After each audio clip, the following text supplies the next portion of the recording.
This video we'll be talking about ratios and proportions. We'll start with ratios. A ratio is a comparison of two quantities. Now there are three ways we can write a ratio. We can write A to B, A colon B, or A over B. As a fraction, they all represent the same relationship. So let's look at a quick example. If in an algebra class, there are 15 women and 17 men. So this tells us to write the ratio of women to men. The one that comes first is the one that goes on top, and the one that comes second is the one that goes on bottom as far as your fractions is concerned. So that would be 15 over 17. Write the ratio of men to women. We would flip that. That would be 17 over 15 because there's 17 men, 15 women. Then it says write the ratio of women to the total number of people in the class. Total number of people in the class is the men plus the women. That's 17 plus 15 equals 32. So the women would be 15, total number 32, 15 over 32 would be the ratio. Here, write each ratio in lowest terms. If I have 15 feet to 10 feet, I'll write the 15 feet over 10 feet. Then I can cancel out what they have in common. 15 can be broken down to 3 times 5, the 10, 2 times 5. So the 5s cancel and the measurements cancel, leaving with just 3 over 2. $20 to $10. Break those down in the same fashion. 2 times 2 times 5. 10 is 2 times 5. 2s and the 5s cancel, leaving you with a 2 to 1 ratio. Of course, if you see the numbers that can cancel out, you don't have to write it out. I'm just writing out everything to make sure everybody's okay with where I got my numbers.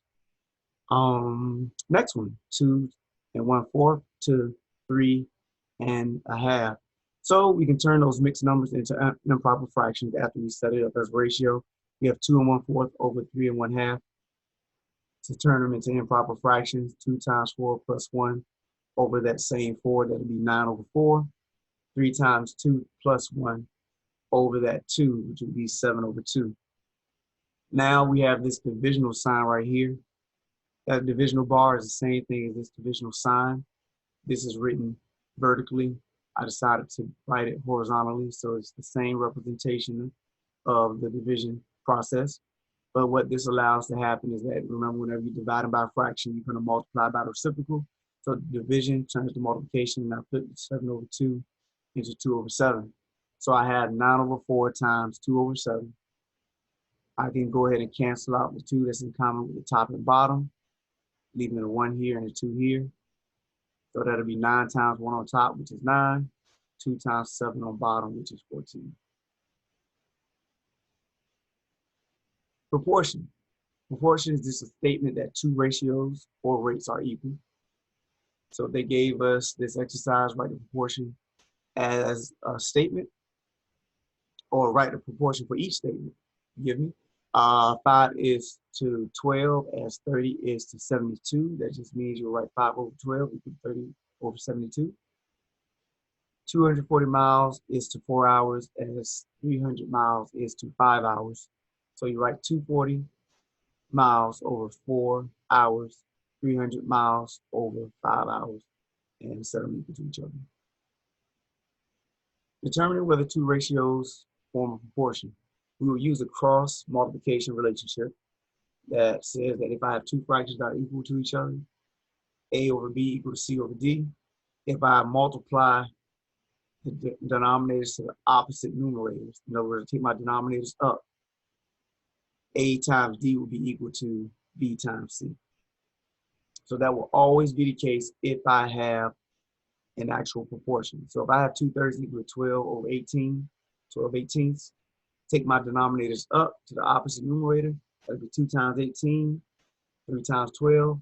2 times 18 is 36. 3 times 12 is also 36. So if we actually have a proportion, that relationship should hold true. So this next exercise determine whether the ratios form a proportion or not. So we have 3 over 5 and 9 over 15. We want to know, do they form a proportion? 15 times 3 will be on the left side. 5 times 9 will be on the right side. They both equal to 45, so they do form a proportion. The next one, 1 2/3 over 4.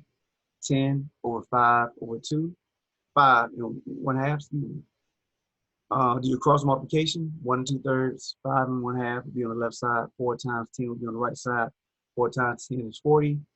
Take that 1 2/3, convert to an improper fraction, give you 5/3, 5 and a half, that'll be 11 over 2. Multiply them together, that'll be 55 over 6. And they do not form a proportion. 55 over 6, of course, is not equal to 40. Now, don't take the idea that because they are mixed numbers or mixed numbers were involved, that they would not form a proportion. That is not the case. That could have. You just have to make sure you go through the work to prove that they do not form that proportion. All right.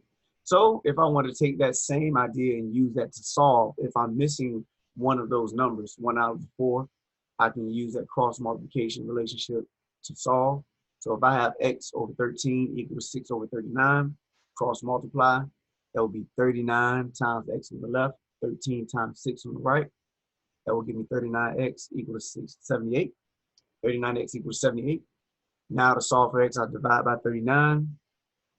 So 78 divided by 39 will give me 2. So my solution will be x equal to 2. Same thing happens in the next problem, 4 over 15 equal to 9 over n. Do your cross multiplication, that will leave you with 4n equal to 135. 15 times 9 is 135. Divide both sides by 4.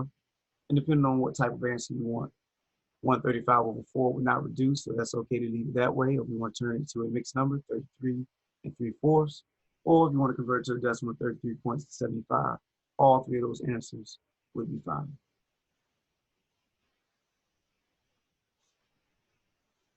A few more examples, applications of proportions. Linda drove her car 145 miles on 5 gallons of gas. At this rate, how far can she drive on 12 gallons? So what we would do is, first of all, set up how you want to set up your fractions. Make a distinction between what measurement you want on top and what measurement you want on bottom. I have decided that I want miles over gallon. I could have done gallon over mile. As long as you stay consistent throughout your problem, you still get the same answer. I decided once again to do miles over gallon. So that means my first relationship, 145 miles and 5 gallons. So I do 145 over 5. Then in my next relationship, how far can she drive? So my unknown is the mileage. And then they give me the 12 gallons. So the 12 is on bottom because that's where my gallons are. My unknown, my variable will be on top. So now once I have my proportion set up, I can do my cross multiplication. That'll be 12 times 145 on the left, 5 times x on the right. 1740 is equal to 5x. Divide both sides by 5. And that would mean that Linda can drive 348 miles on 12 gallons of gas. Okay, last one. If a cable 25 feet long weighs 1.2 pounds, how much would a 120-foot cable weigh? Once again, establish how you want to set up your proportions. I decided to do feet over pounds. So that means in my first relationship, 25 feet to 1.2 pounds, I'll do 25 over 1.2. Then in the next one, how much will a 120-foot cable weigh? The 120 feet would be on top. My pounds, my weight, my unknown weight will be on bottom. So my problem or my proportion will be 25 over 1.2 equal to 120 over x. Do my cross multiplication, I will have 25 times x on the left, 1.2 times 120 on the right, giving me 25x equal to 144. Divide both sides by 25, that will leave me with 5.76. That means the 120-foot cable would weigh 5.76 pounds. Let me know if you have any questions.